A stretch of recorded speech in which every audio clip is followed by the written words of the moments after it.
Petit Tshisekedi à Rosalana parce que une façon aussi on respectait la constitution en cours, en vigueur, et Zali a Timokolo organiser l'élection de la remise et reprise na Oyo Bakokota. Voilà, là je parle aux agitateurs puisque Baronde Bazana très agité et surtout que la tête de Tshisekedi le fait mal. Si tous les Congolais étaient unis pour combattre Kabila, Ameka pour changer la constitution, c'est parce que Kabila nous avait montré sa mauvaise foi que en 2016 a organisé l'élection. C'est ce qui avait poussé les Congolais à travailler à l'unanimité pour Joseph Kabila pour empêcher à organiser l'élection du fait que a violé la constitution et puis à traverser, à glisser, pour réussir l'élection à pression internationale en 2018. Comparé à Tshisekedi, en tout cas, il faut être des fous ou des gens qui refusent tout simplement de réfléchir. Alors, au bout de minutes, toujours c'est un Congolais, ils allaient que tous en opposition t, tous en baza aîné, bana moté mamabe, basombi bango pa barwandais, bakomi ko travailler pour na barwandais. Alors, voilà pourquoi batouana biso tous en sepela na bango te. Alors, à Kolongwa te, kinotomona na Rwanda Kagame alongwe, na Uganda Museveni alongwe, bamboka nyonso yo bokonzi ekoma lokola pouvoir coutumier, batu wana soki balongwe nde faci.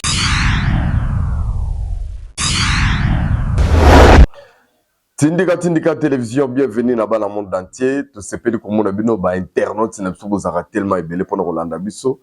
Les Toyo Kakapenda Yangwana na sepeli po bozali nzambe asali ngulu accordé biso na bino pe ma poto zala ensemble. Merci déjà dans la grande équipe.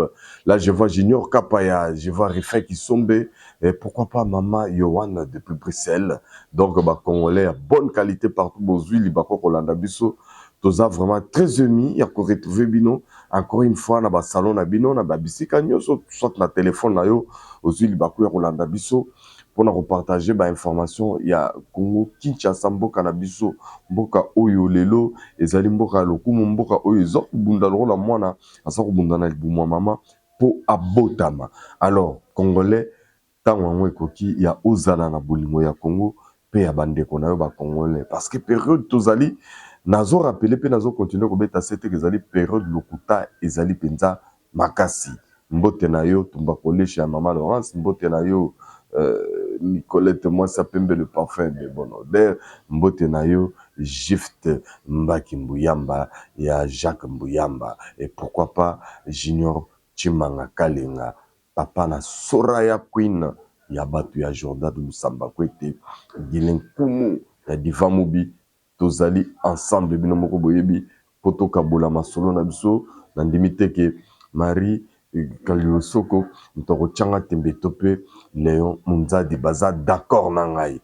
Coupe du monde, ils ont fait malelo, mais biso ba congolais, ils a passé pour nani na comprendre pourquoi participation à la Coupe du monde, tant de problèmes, tant de difficultés. Attends moté mama bango, ils a là que tala lelo yo, États-Unis, vraiment pour comprendre les Kambuya Ebola, parcours les bisons le rôle botutu, balingi ko sentir bisoté. Vraiment tous prêts à être fragilisés moralement, quand bien même tout saluer vraiment démarche au gouvernement nabiso. Il y a coupé ça, bah ressortissant congolais aux États-Unis, bah qui ne cause pas billet, malgré tout yoki que bela barwande ba ke ko la po bazo ba billet wana comme quoi ba on peut baza ba congolais ndenge balinga kamboka na biso biso na bango pena ndenge nzamba za ko lakisa toza na suka tozo ke ndependa na bango na suka to komi pe na suka donc mondi melanga parce que nzambe azana contrôle toza ko lakisa bino bilembo ya façon na façon mais bato baza initié je pense que baza ko comprendre le roi José Antonio Dorier a comprendre ngai makasi et ça linga bien déjà ko retrouver bino donc coupe du monde tozana na ba jom sous tina Canada moyeba kende ko beta ezate ba canadien ba boyi parmi bango ba beta te au quand on passer na deuxième na phase finale ezali ba tulokola ba Chancel Mbemba baza wana moi liste ba tebele donc ba kozala na Canada te et puis bon moni biso na tokete ba pays okutu bana bazaki permis baya bon moni ndenge baza ko monisa bango pasi na ba aéroport fouiller systématiquement parmi bango toaki comme on appelle Somalie arbitre qui africain qui plébiscité meilleur refusé ya kozwa visa pe kozongisa ye na mboka na bango. Donc en tout cas ezali coupe du monde moko ya ba problème, coupe du monde moko ya racisme, coupe du monde moko baza kotia ba étranger mal à l'aise.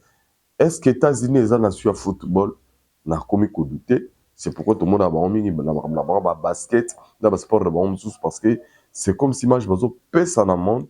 Donc sport et pas la bango ezali roité or sport de 5 sarabat. Surtout ba iranien sous les babé à sakanate. Donc ba vraie victime na coupe du monde yo ezali biso na ba iranien. Donc biso ba pakoli biso ebola bango boyebi kaka bango ko ba permis ba salara 24 heures. Le soki ka ba beti match ba bibi ba kenda bango Mexique. Donc eza difficile mais biso to lobby biso to yaki poto zo coupe du monde to yaki na no boye ba keto yé poto à léopard. Alors le rôle à toyer prochainement beaucoup comprendre tant aux ba faille non sur ba conséquences juste au tani nango to se préparer cette fois-là to roya mobondo. Je crois que ba congolais non so bozali d'accord nangai. Oyebi que bazobo ya to changer constitution ba lobi so to sali référendum Kivu na Goma et kokene na Rwanda. Mais au moins baza d'accord to sala élection sans Goma na Kivu. Bango banani, bango ba opposer pété otomona ki bino biso na bino tomoni ndenini baza ko lemba baza ko changer ba position baza na ba carte confusion oui ezali nzambe mutazo permettre baza la confondre ndengwana ndenge to solo like na prophète Moïse Nyengele. Donc to komi na phase asuka. Le dernier virage to zali ezali masque asuka faut tomber falaki bongo na vena officiellement ba français ba kota ba sangana ba M23 ba Moïse Katumbi ba banda ko titibe donc ils sont tous désemparés baza bango tout ba ventirier. Alors ezana ba congolais mususu ata to lobi ata to ganga ata to sani ndenge nini bango bazui ba coton ba tiena matoi ata boyokité ce qui est vrai loi ya référendum ezalaki adopté les 12 ezala ndenge kezala baya ndenge ba koyela nous on s'en fout déjà ba député ba adopté loi ezokende sikoyo na Sénat et puis Sénat tant aussi mokonzi mboka aza ko promulguer alors barola la té bakoya sona ba lokote belé makambo belé zo ali boswawa mais biso tozana kondima to ibi ke Congo za nzambe et que bitumba to bunda na ba te belé bakolonga biso té il faut zala congolais ya solo ozana mai na makila na mutolo ya bakoko na bakunda yango na Congo do banda ko ka souci mais un congolais à partir donc yé azali déjà congolais moko égaré aza déjà aliéné aza déjà inféodé na système à Rwandais nde bana komona baza komona que non changement constitution ndenge Moïse Katumbi akosa ba congolais que non et comme memela bino souffrance comme si constitution oyo et memeli ba congolais bonheur par contre constitution nde ba congolais ba kufi en millions de Rwanda et sakani na biso pe bango mingi ba étranger to bazali ko défendre constitution na alors kapaya tindika biso na no to landa nanu ba député te ba nombre ba to ba votaki ba to bazaki contre na ba oyo bazaki ba abstention bon te ba ndenge ya kokende na bandeko na biso tindika biso to leka. Chers collègues, voici les résultats du vote. Sur 351 députés qui ont pris part au vote, 348 députés ont voté oui, 2 ont voté non et 1 a voté abstention. En conséquence, l'Assemblée nationale adopte la proposition de loi fixant les conditions d'organisation des référendums en République démocratique du Congo.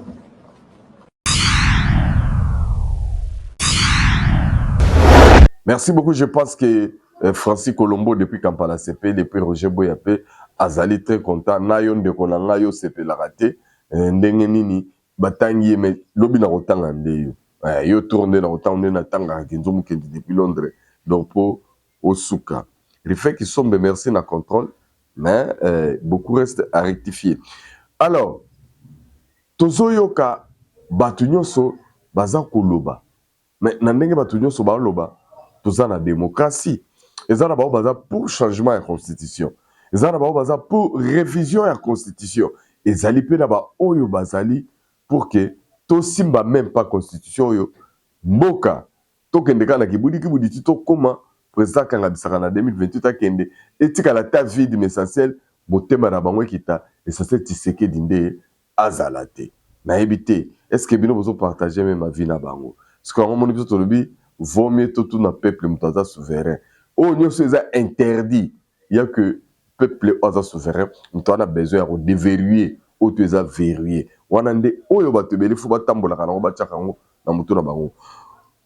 Histoire ya mboka na biso toza na minere ya kosakana te mais minere na biso bakobaki na biso eza une importance très capitale to sélectionnaki bref documentaire moko totiela bino bo comprendre congolais tala valeur ya makambo toza nango mais tala nani aza la base parce que toza bavictime ya complot international or biso mpena nde toza boye tozali Arabie Saoudite ya cobalt d'où biso bacongolais tokoki jamais kosouffrir. Voilà pourquoi grâce à notre président Félix Antoine Tshisekedi Tshilombo Fati Béton aza tellement na bolingo ya Congo na ba congolais akotonga mboka bao bana misu baomona ongala robaka soko moni te kondimate mais ce qui est bizarre ce qui est grave bato bakomi komona mais bakomi koboya kondima oyo kindoki te changement ezali ba chantier ekezongi et puis tout le mission bokomona sikoyo ba projet oyo ezoya mikolo oyo tokoma na ba autoroute ya banzela likolo bandi banda gombeti aéroport mbala moko est-ce que boza okura Congo ezo changer mokonzi mboka alingi penda ki Kinshasa fo ebonga mais nam tokomi wana te kapatiela bango na bamona bref historique ya documentaire on a sur ba richesse na biso bongo tokutana juste après tindika biso.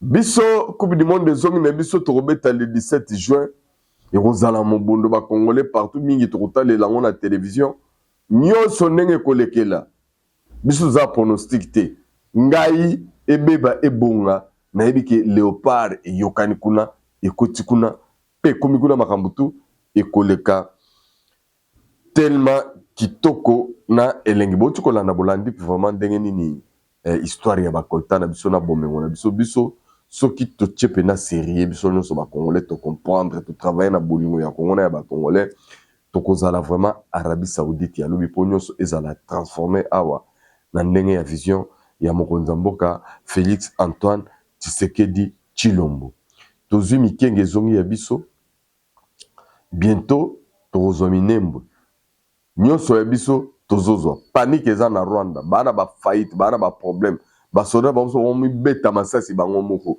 ba reddition comme plus de 200 militaires yo siko tchaki tembet yo ta toza biso osomona biso ba faiblard te force nous bozo pesa na Rwanda ezalaki à partir ya infiltration azaki na batune ya sur awa ebele bakangama ebele bakota ba boloko ebele bako samba ebele ba masque tombé mais ba jeune o ba ena rythme sika na mouvement sika ya mboyoka kuna na este ennemi azana difficulté ba français ba koti likambango ba sangani na ba M23 botala ndeko sali analyse un congolais de bonne qualité bolanda ebongo tokutana juste après kapa ya tindika biso. Selon des informations en provenance du front de Mikenge, dans les hauts plateaux de Fizi, au sud Kivu, des sources locales rapportent la présence de mercenaires français aux côtés de la coalition composée du M23 RDF. Selon ces mêmes sources, plusieurs ressortissants étrangers, principalement français, prendraient part aux opérations militaires menées dans cette partie du territoire de Fizi. L'objectif serait de repousser les forces armées de la République démocratique du Congo afin d'empêcher leur progression vers le centre de Minembwe et la reprise de contrôle de cette zone stratégique. La situation observée actuellement dans les hauts plateaux de Fizi présente des similitudes avec celle rapportée précédemment dans la région de Rubaya, où la présence de mercenaires français avait déjà été évoquée aux côtés des rebelles rwandais du M23 RDF. L'opinion publique congolaise dénonce une contradiction entre le discours officiel de la France qui prône la souveraineté de la RDC et les informations faisant état de la présence présumée de ressortissants français dans une zone de conflit aux côtés de groupes armés opposés au gouvernement congolais. Kapa ya avant to kende côté asuka mise au point sous bato bazongeli côté na su papi ka mwasi. Bato bazongeli nga côté na papi ka mwasi su makasi et parmi bato na papi ka mwasi babi to landaka yo mingi to landaka mais to mona su papi ka mwasi on dirait bato mo basuka na ba pongi on dirait to mo basuka na ba problème et pourtant na lobela ma papi ka mwasi awa na etina ba vidéo papi ka mwasi azali mais papi ka mwasi na sala rasu na tindika te. Papi ka mwasi asala chaîne na e autaki kozala maladi sur quoi ça en état convalescence peut-être à travers émission yo aussi comment qui commentaire non retour na ngai de quoi papi ka mwasi je pense que na répondre yo obiso na minute toujours senga na ba congolais ezali que tozana opposition te tozana batu baza aîné bana motema mabe basombi bango pa ba rwandais bakomi ko travailler pona ba rwandais. Alors voilà pourquoi batu wana biso toza ko sepela na bango te avant la tienne bino neki sasa eza ko bonga to na na réflexion ya ndeko OP sur makambo ya changement constitution yo kana papa oyo ala TV sa noir ndenga raisonner bato vraiment balingi constitution changer te bino bozape parce que ko pesa bino pa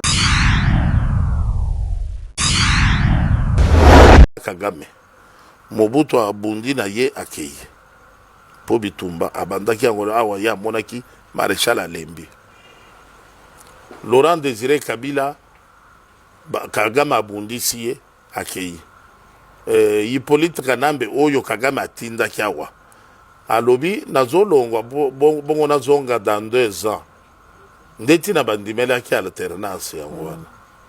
Alors na moi ya lelo nzamba asali grâce ete mboka ekambema na mwana mboka ya solo Félix Antoine Tshisekedi Tshilombo, des pères, des mères, des terres, des cœurs, d'esprit et de conscience.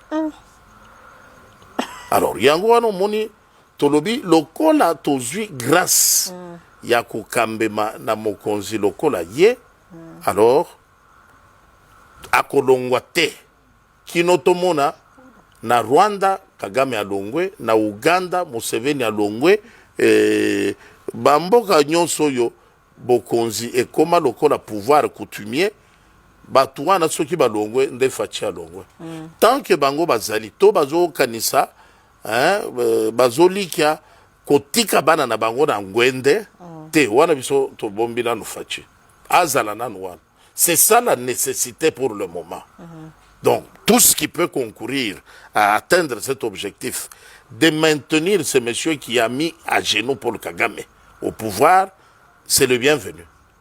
Donc, aujourd'hui, ce qui, pour notre président Félix Tshisekedi na Bokonzi, et zo senga tokende ko defa constitution ya lifelo, tokokende ko defa to yena.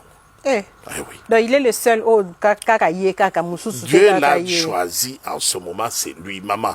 Awa Nzambe a poni Moïse, a confié ye Mokumba, a payé Mokumba. Il lui confie la responsabilité de sortir son peuple de l'esclavage.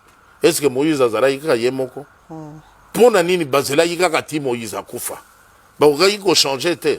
C'est pour ça que moi je dis. Ceux qui disent que le président a un mandat, ils n'ont pas tort. Voilà. Ceux qui disent que le président a une mission. C'est leur point de vue. Moi, je considère que le président a une responsabilité à gérer. Il devra rendre compte à Dieu. Responsable, respondere. C'est lui qui va répondre. C'est lui qui va dire à Dieu qu'a-t-il fait de la charge qui lui avait été confiée. Donc, une responsabilité, c'est au-delà des mandats, c'est au-delà de missions. Une responsabilité, c'est seulement quand on l'a accompli, assumé pleinement, qu'on peut passer à autre chose. Voilà pourquoi, Maurice Tokonaza, ça voilà pourquoi Ibongi to changer constitution ou bien to changer ou bien to réviser tout ce qu'on est là faut tout la souverain primaire pardon et ça peuple parce que indem tazana dernièrement il a décidé que allons mais pour l'instant au cas où rien n'est touché na anglais même si on arrive à 2028 sans élection après tout c'est que des Rosalana parce que une façon aussi à respecter la constitution en cours, en vigueur, et alliés à Tim organiser l'élection d'ailleurs, ça la remise et reprise na oyo bakokota. Voilà, là je parle aux agitateurs, puisque Bangonde Bazana, très agité, et surtout que la tête de Tshisekedi le fait mal. Si tous les Congolais étaient unis pour combattre Kabila, Ameka pour changer la constitution, c'est parce que Kabila nous avait montré sa mauvaise foi que en 2016 a organisé l'élection. C'est ce qui avait poussé les Congolais à travailler à l'unanimité pour Joseph Kabila pour empêcher à organiser l'élection du fait que a violé la constitution et puis à traverser, à glisser, de réussir l'élection de pression internationale en 2018. Comparé à Tshisekedi, en tout cas, il faut être des fous ou des gens qui refusent tout simplement de réfléchir. Alors, Kinshasa et Zobonga ezali projet, oyo lelo to dévoilé les binongo, boyoka projet avec le ministre ya ITP Travaux Publics Banza, yewana azako lo bape ba ko expliquer ndenge nini bazako bunda pour Kinshasa et Bonga. O kapena ke banzele pena et ya likolo pena kolonga Gombe timba moko aéroport. Na lobi ke osala badanzi na neteme eza suka na projet eza nelengi mingi. Kapaya tindikela biso ba matoyi bangongi o bazana doute ke Tshisekedi osala le côté bamona mais ata baboyi essentiel misu na bango et si et mona ki potolobaki soko monité kondimate tindika biso.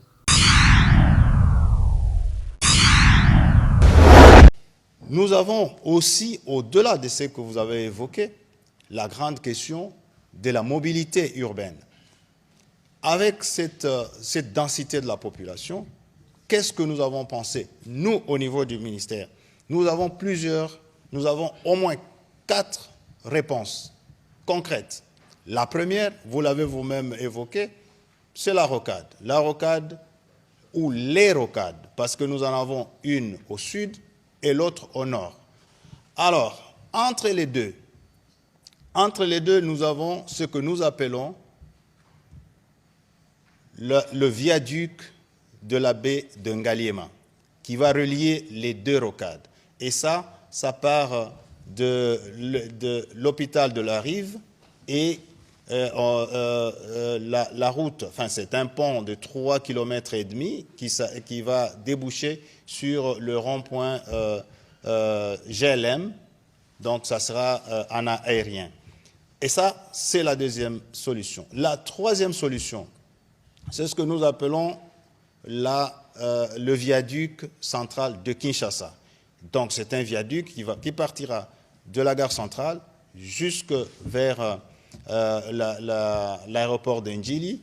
Donc le linéaire sera au-dessus de... Monsieur le ministre, lorsque vous parlez des viaducs, ouais. De quoi parlez-vous?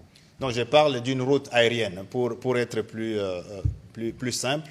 Du donc, type saut de mouton? Exactement, mais c'est une route de plusieurs kilomètres. Et donc, ça, c'est la deuxième solution. La troisième solution, c'est le projet que nous avons présenté qui s'appelle TRAC. Là, nous sommes sur le boulevard Lumumba. Le boulevard Lumumba où il y aura des travaux de modernisation et il y aura une voie rapide qui sera jetée d'ici quelques jours. D'ailleurs, les études sont terminées et nous allons amorcer le processus de contractualisation. L'autre, donc la quatrième solution, c'est le tramway, qui est différent des autres projets. Et ce que nous avons présenté il y a 10 jours, le tramway, c'est une réponse concrète que nous allons mettre en œuvre et la première ligne va être opérationnelle en décembre 2027. Nous avons prévu cette ligne et le projet est un projet de 8 ans pour l'ensemble de la ville et le projet s'arrête en 2034. Voilà. Coupe du monde ndengena lobaki et bandi lelo. Premier match ezali déjà Afrique du Sud Mexique. Par contre bazobeta peut-être temps na Hollande émission pour ça Hollande. Biso toza le 17 juin. Alors ba congolais nga ko le 17 juin ezali anniversaire yani Colette moi c'est à Pembe le parfum de bonne odeur donc tu vite ni to zali na match ango mais to tala ngo bien na yebi ke ba congolais belé baza ko se sous-estimé par rapport à Portugal par rapport ya Ronaldo et surtout comme on a ndenge ni Chili était un échec 2-1 mingi na moni ba nyongi oui to moni ba fight to ana ba attaquant et puis participer za ko rassurer té mais il a fallu peto pour la Chili pour te parce qu'on n'enga kokende parce que surtout gagner qui Chili to nga to ke no beta na Portugal avec orgueil et paie sa leçon même na yemoko de sabre ayeba ko réorganiser attaque na côté gardien parce que problème na biso to na ngomne les années que tozana bataka te o baza ko rassurer biso ke ba hotel biso ba di moko boye milliers za ko réconforter biso défense on n'a pas trop à reprocher mais défense ils ont cédé pourquoi parce que gardien moko boye moko azo azana a homme mama trop et puis na moni jeu moko zo les kalanga ils ont se fait s'arrêter j'ai raison c'est la garder balle à tout moment maman na mauvais jeu j'ai moko mabe makasi et puis mon gardien tellement ebika ke ye azaka soki neni omo aobima pe atika pe makarne bakosala jeu moko boye tesibi ya buzoba alors basi batimbeli na bachilien soki baportugais batali kika match tobetaki na Chili ba comprendre faiblesse ya Lionel Mpasi parce que ye so bobete ba tir cadré ya musika e kota nango désolé mais toujours souhaiter to gagner le on a beau inde to pola ebelé à 0 to longa na sonité le rola ba Léopard 1974 bazora ebelé à 0 à 9 à 0 soki 9 à 1 wana ezaki ebelé makasi mais je pense que cette génération va quand même nous sauver. Alors, vive les Congo et toutes les bonnes choses. Je crois que très prochainement, avant le match,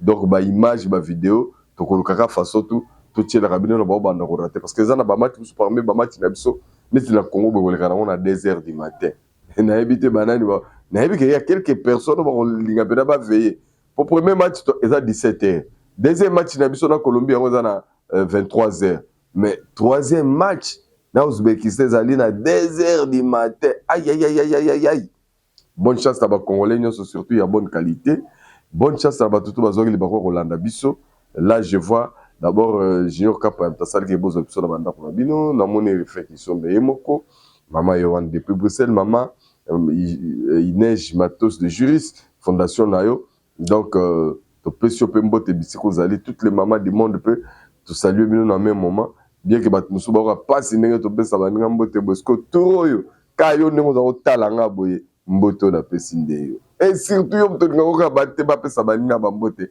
na pesi to mboto na pesio parce que vous que aux alliés du moins congolais de bonne qualité mais ceux aux alliés congolais de mauvaise qualité tout le monde on suma be makasi ya ngono moni ngai na ninga bato ba inaka nganga nganga ba makasi bato be nganga la ninga pe bino makasi et ça c'est tout ça na bulingo ya Congo na ba congolais parce que photo to ngambuka na biso voilà pourquoi biso to insistaka que biso to pesi fachi manda mais nzamba pesi fachi mission ya rediriger Congo. Parce que yo nanga ito na biso batamukili ata to boy ce que nzamba ozalisa ye to kosa nini Congo pe ezami bale batu musu balobaki o ba mona pendake mission nzamba pesi fachi pour a diriger Congo akamba Congo tinati ba musu ba ko digérer to ba mona ngo ezama be alors Brazzaville ezali Congo ke batamina no papa Koko Sassou Pepe Sassou ti soro moni na 2045 et IDP Zarango sous la pouvoir mais pour le moment va vérifier code seront monités condimate toujours bolingo ya Congo na ya ba congolais bye bye.